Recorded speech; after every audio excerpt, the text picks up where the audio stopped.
You and I both know this truth. Mornings can either build you or break you. The way you start your day is the foundation for everything that follows. Think about it the moment you wake up. You're either training your mind to rise with strength, energy, purpose, or you're letting yourself slip into stress, distraction, and weakness. Most people roll out of bed, grab their phone, check notifications, and instantly let the world control their emotions. And then they wonder why the day feels chaotic. They're drained before noon, and why life feels heavier than it should. But you're not here to live like most people. You're here because something inside of you knows you're capable of more. You want to feel alive. You want to feel in charge. You want to wake up with energy, focus, and clarity so that when challenges hit, you're unshakable. And the secret to that isn't luck. It's how you choose to start your mornings. This is why what I'm about to share with you is not just another motivational talk. It's a blueprint to take back your mornings, to rewire your mind, to shift your energy, and to set the tone for the life you deserve. Listen carefully, because if you truly commit to this, not just once, but every single day, you won't just change your mornings, you'll change your entire life. When you wake up in the morning, you have a choice. Do you take command of the day? Do you let the day command you? It sounds simple, but this is the very difference between people who live with purpose and people who live in reaction. Your first hour in the morning is like wet cement. Whatever you put into it is going to harden. That's what your day is going to be built on. If you begin with distraction, if you begin with stress, if you begin with rushing, guess what? That pattern will follow you like a shadow. And no matter how hard you push later in the day, you'll feel like you're already behind. But when you own that first hour, when you deliberately shape it, when you treat it as the launch pad of your life, you create momentum that nothing can stop. Most people underestimate this. They think the morning is just about getting out of bed, grabbing coffee, and heading to work. But the morning is sacred. It's the moment where your mind is the most impressionable, where your energy is the most moldable, where your spirit is the most open. It's when your subconscious is listening the loudest. The question is, what are you feeding it? What are you allowing into that fertile soil? Because what you put in, you're going to get out. Garbage in, garbage out, strength in, strength out. Here's the truth. You don't need 2 hours or some complicated routine. You don't need to be perfect. What you need is intention. You need to master that first hour like your life depends on it, because in a way it does. First hour is your power hour. If you give it away to scrolling, to emails, to negativity, you're literally handing over your energy to forces outside of you. But if you claim it, if you say, this first hour is mine, I will set the standard for my day, then you're already living as the person you were meant to be. Think about it. Every great leader, every high performer, every person who consistently rises above the noise, they don't stumble into the day by accident. They design it.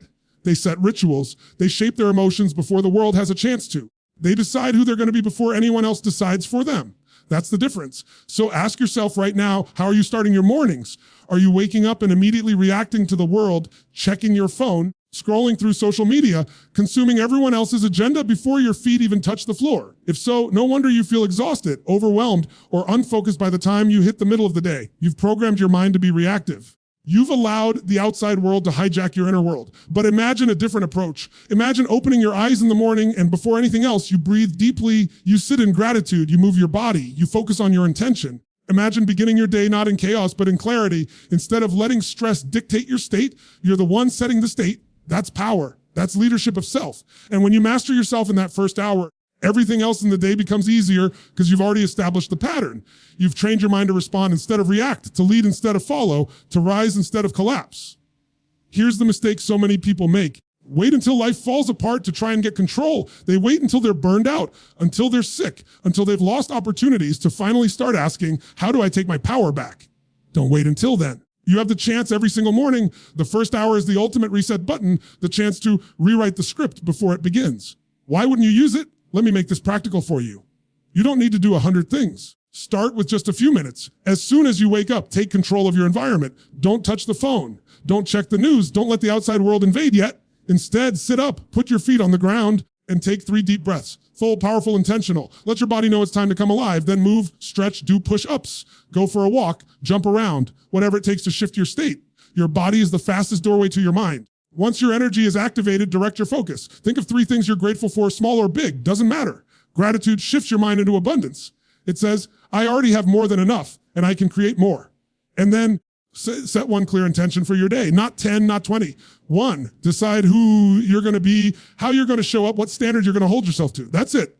If you do just those simple things in your first hour, your life begins to transform. Some of you might be thinking, that sounds too simple. Can it really make a difference? Let me ask you this. How's the way you're currently doing it working out for you? Because if you're waking up tired, stressed, reactive, waiting for coffee to save you, then something needs to change. Simplicity is power. The first hour isn't about cramming in a checklist. It's about priming your mind, your body, and your spirit to dominate the day. And here's what's beautiful. You don't have to wait weeks to feel the difference. You'll notice it the very first day you commit. You'll feel sharper. You'll feel lighter. You'll walk into your day with certainty instead of hesitation. As days turn into weeks, weeks into months, you'll realize something: you're no longer the same person. You've built consistency, confidence, and momentum. You're no longer waking up in survival mode. You're waking up in creation mode. None of that happens if you don't master the first hour. The first hour is the lever. It's the multiplier. It's the foundation on which the rest of your day and ultimately your life is built. You cannot control everything that happens to you. You can control how you step into it. And if you step into your day with power, nothing can take that away from you. So starting tomorrow, make the decision. No more giving away your mornings. No more letting the world dictate your energy. More starting from a place of weakness. From now on, you start your day with strength, with clarity, with intention. You own your first hour, and in doing so, you own your life. If there's one thing you cannot afford to ignore in the morning, it's your energy. Because without energy, nothing else matters. You can have the best goals in the world. You can write the perfect to-do list. You can have dreams that inspire you. But if you wake up sluggish, drained, and heavy, none of it gets executed. Energy is the fuel of life. It's the force that determines whether you show up with passion, whether you follow through, whether you create momentum. And the good news is this: you don't have to wait for energy to magically appear. You can generate it. You can create it. You can command it. Most people think energy is about luck. They say things like, well, I'm just not a morning person, or I'll feel better once I get my coffee, or some people just have more energy than I do. That's a lie. Energy is not about genetics, and it's not about caffeine. Energy is a decision. It's the way you breathe, the way you move, the way you direct your focus.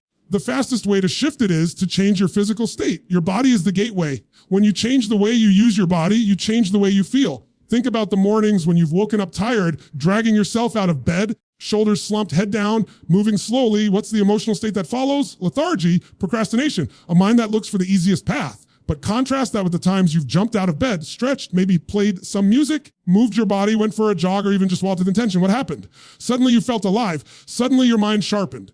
Suddenly you had the power to take on challenges. That's not magic. That's physiology. That's how your nervous system works. Your body sends signals to your brain, and your brain creates meaning out of those signals. If you move like you're tired, you'll feel tired.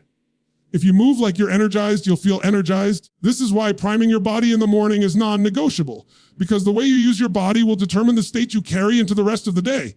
And listen carefully, your state is everything. The way you feel emotionally will determine the quality of your decisions. If you're in a low energy state, you'll think small, you'll hesitate, you'll play it safe. But if you're in a high energy state, you'll take bold action. You'll see possibilities. You'll rise when others shrink. So here's the deal. You need to create a ritual that conditions your energy every single morning. It doesn't have to be complicated, but it must be intentional. Maybe it's a workout. Maybe it's yoga. Maybe it's a run. Maybe it's blasting your favorite song and dancing in the living room.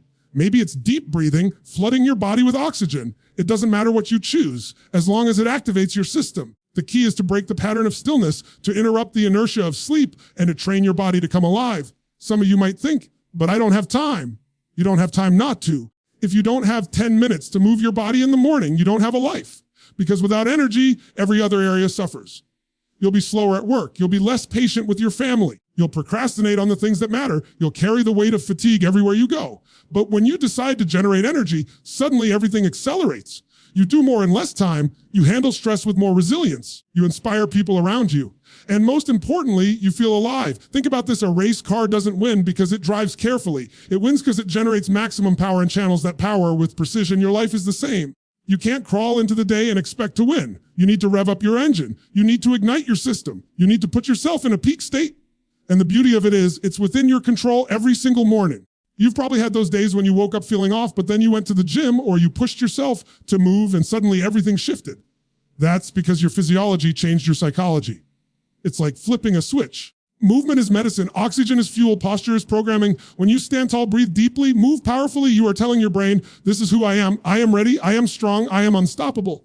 And your brain listens. So don't underestimate the simple things. 10 jumping jacks, a quick stretch, breathing in through your nose, out through your mouth, flooding your lungs with oxygen. Do it with intensity. Do it like your life depends on it. Because in a way it does. That physical shift might seem small, but it creates a ripple effect. It tells your nervous system to wake up. It tells your emotions to rise. It tells your mind to focus. And once that momentum is created, it doesn't stop. It carries into your conversations, into your work, into your decisions. You know what's fascinating? The people who are most productive, the ones who seem unstoppable, they don't just have more discipline. They have more energy. They have more energy because they create it. They don't wait until they feel like it. They prime their body. They command their state. They manufacture their own fuel. That's what separates them. And that's what can separate you. Stop believing the lie that you're stuck with the energy you wake up with. That's just your starting point, not your destiny. You can transform it in minutes if you're willing to act. The problem is most people are waiting for motivation to arrive before they move. They say, once I feel motivated, I'll exercise, but it doesn't work that way. Action comes first, motivation follows. You don't wait to feel good to move. You move, then you feel good. That's the secret. That's how you break the cycle. So tomorrow morning, don't let yourself stumble out of bed like a zombie. Don't drag your feet into the day. The moment you wake up, stand tall. Take a deep breath with purpose. Shake off the sluggishness. Prime your energy. Because when you master your energy, you master your emotions. And when you master your emotions, you master your life. Once your body is alive and your energy is flowing, the next thing that matters is what you feed your mind. Because your body might be strong, but if your mind is poisoned by negativity, distraction, or fear, you'll sabotage yourself before the day even begins. The thoughts you allow into your head in the morning shape the entire lens through which you see the world. And here's the truth: your mind is always being programmed. Either you're programming it intentionally, or the world is programming it for you. Most people don't even realize it. They wake up, grab their phone, and within minutes they're scrolling through news headlines filled with fear, outrage, and chaos. They're comparing themselves to other people on social media, feeling like they're already behind. They're letting strangers, algorithms, and advertisers dictate the emotional state of their mind before they've even brushed their teeth. And then they wonder why they feel anxious. They feel like they're not enough, why they can't focus. It's because they've surrendered the most valuable real estate they have, their mind, to garbage. Your morning mind is like fresh soil. It's fertile. It's ready to grow something. Whatever you plant in it first will multiply. If you plant seeds of gratitude, strength, inspiration, and focus, your day will grow in that direction. If you plant seeds of fear, scarcity, distraction, and noise, don't be surprised when your day spirals downward. The soil doesn't care what you plant. It will grow whatever you give it. The responsibility is yours. That's why you must feed your mind intentionally in the morning, because your brain is impressionable in those first waking minutes. Your subconscious is still open. The question is, are you feeding it strength or weakness? Are you feeding it possibility or limitation? Are you feeding it faith or fear? Tell you this, you can't expect to live an extraordinary life if you're filling your mind with ordinary junk. You can't expect to feel powerful if the first thing you read is negativity. You can't expect to focus if your first input is distraction. What goes in must come out. If you let garbage in, you'll produce garbage thoughts, garbage emotions, garbage results.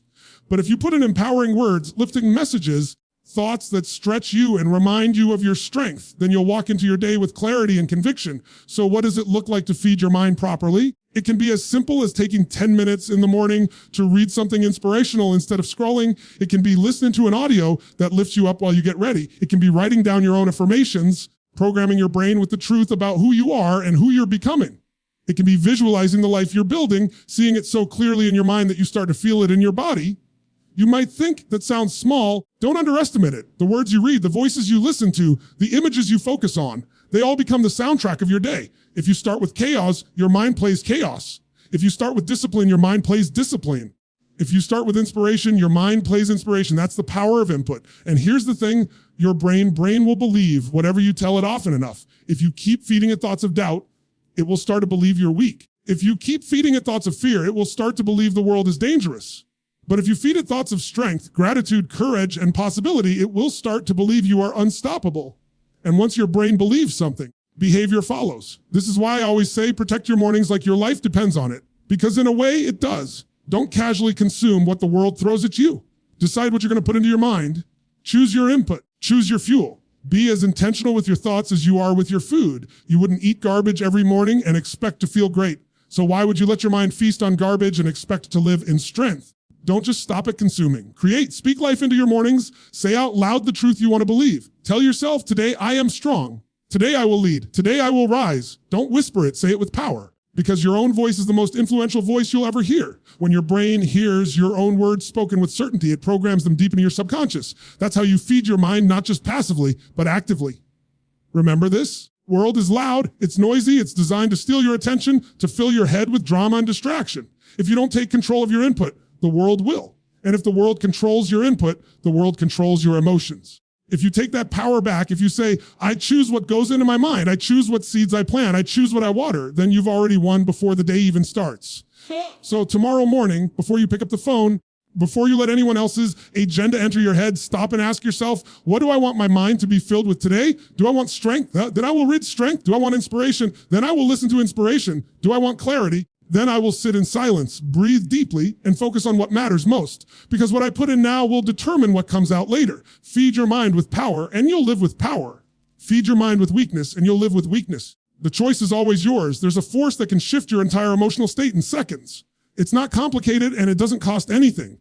Yet most people overlook it, dismiss it, or only use it when life pushes them to. That force is gratitude. Gratitude is the anchor of strength, the foundation of joy, the filter that changes how you see everything. Without it, even the best circumstances will feel empty.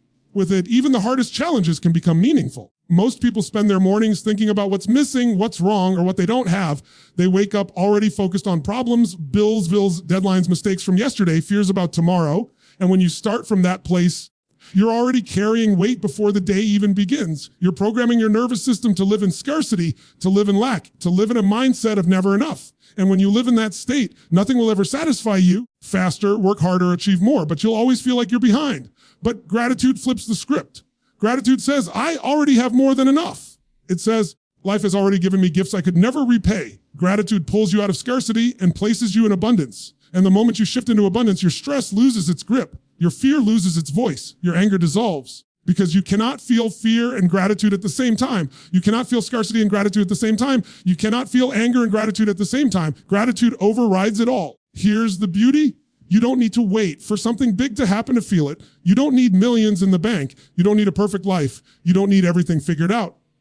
Gratitude lives in the simple things. The breath in your lungs, the strength in your body, the people who love you, the lessons you've learned, the opportunities still ahead. You can access it instantly if you choose to focus on it. Think about this. If you lost everything you have right now, then tomorrow morning you woke up and it was all given back to you, your home, your health, your relationships, your freedom. You'd feel overwhelming gratitude, wouldn't you? You'd be moved to tears by the very things you take for granted today. That's the insanity of life. We wait until we lose things to feel the power of gratitude.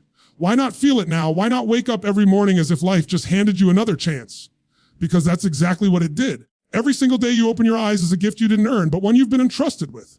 When you make gratitude part of your morning, it changes the trajectory of your day. Suddenly, problems don't seem as big. Obstacles don't feel as heavy, because instead of approaching the day from a place of emptiness, you're approaching it from fullness. You're no longer asking, what do I need to get to feel good? You're saying, I already feel good. So let me give, let me contribute, let me create. That's power. That's freedom. The practice itself doesn't have to be complicated. When you wake up, before you get caught up in the noise of the world, stop and focus on 3 things you're truly grateful for. And don't just think them, feel them. Let the gratitude sink into your body. Breathe into it. Relive the moment if it's a memory. Visualize the person if it's someone you love. Feel the emotion so deeply that your entire state shifts. If you do that, you won't just think gratitude, you'll embody it. And when your body embodies gratitude, it rewires your nervous system. It changes your chemistry. It changes your focus. It changes your life. Some of you may think, that sounds nice, but I've got real problems. I can't just ignore them.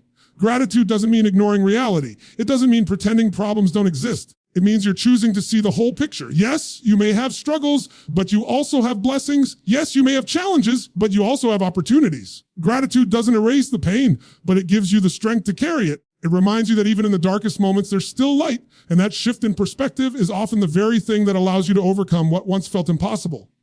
When you live without gratitude, you live in entitlement.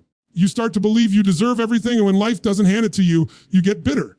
But when you live with gratitude, you live in humility. You see every moment as a gift, every challenge as a lesson, every blessing as a miracle. From that place, joy flows naturally. Let me tell you this, you can train gratitude like a muscle. At first, it might feel small. You might only find 1 or 2 things to focus on. But the more you practice, the stronger it gets.